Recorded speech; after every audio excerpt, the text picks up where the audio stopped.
Hey everybody, welcome back to the channel, and today I'm going to teach you how to turn any boring old word into this super cool 3D work of art.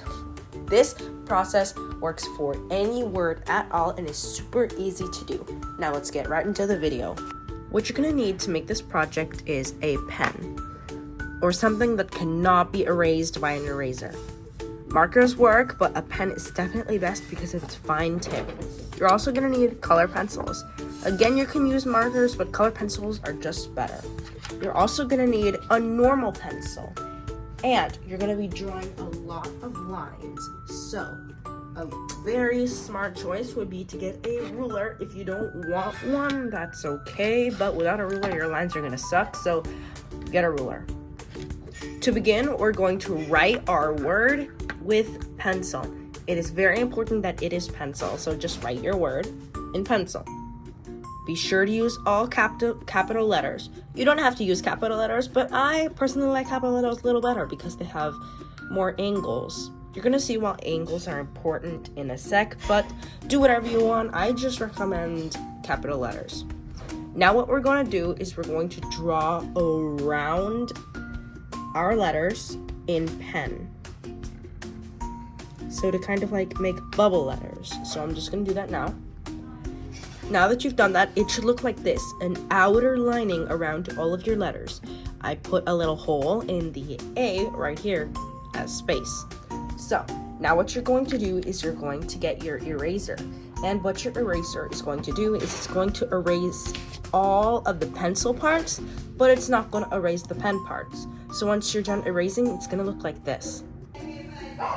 See? Instant bubble letters. Now what we're going to do is we're going to make it 3D.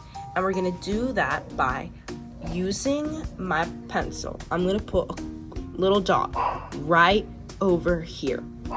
You can put it anywhere you want, but the results are best if you put it right around here. This little dot is super important.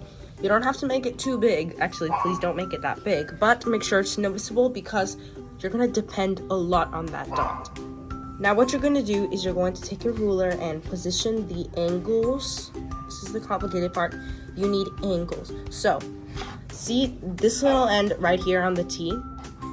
That's the very top. So I'm going to position my ruler so that it matches the T and the dot.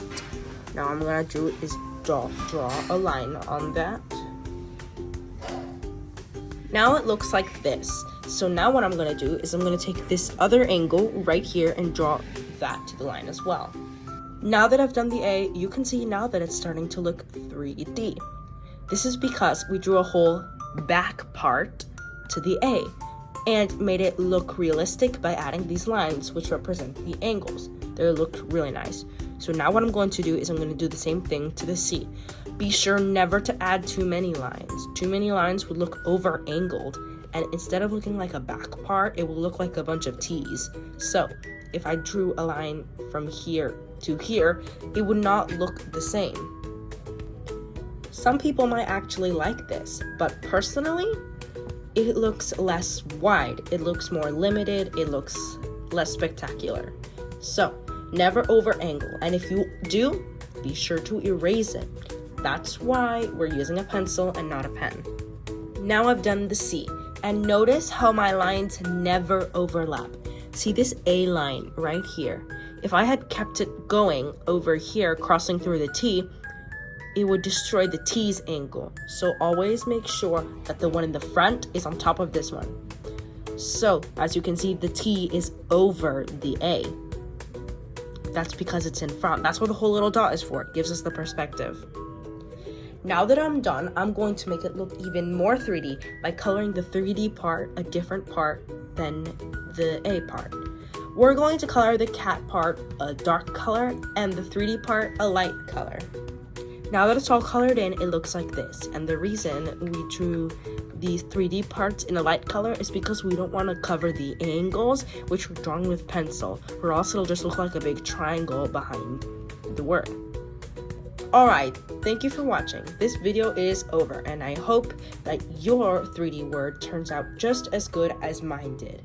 Now, It's gonna take a lot of practice to get this done, but that's why we have the ruler, to make it look as angled as possible.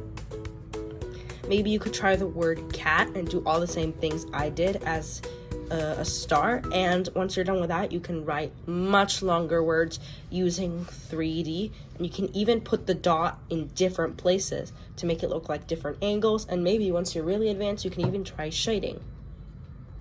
Overall, this is pretty easy to do, and I hope you enjoyed this video.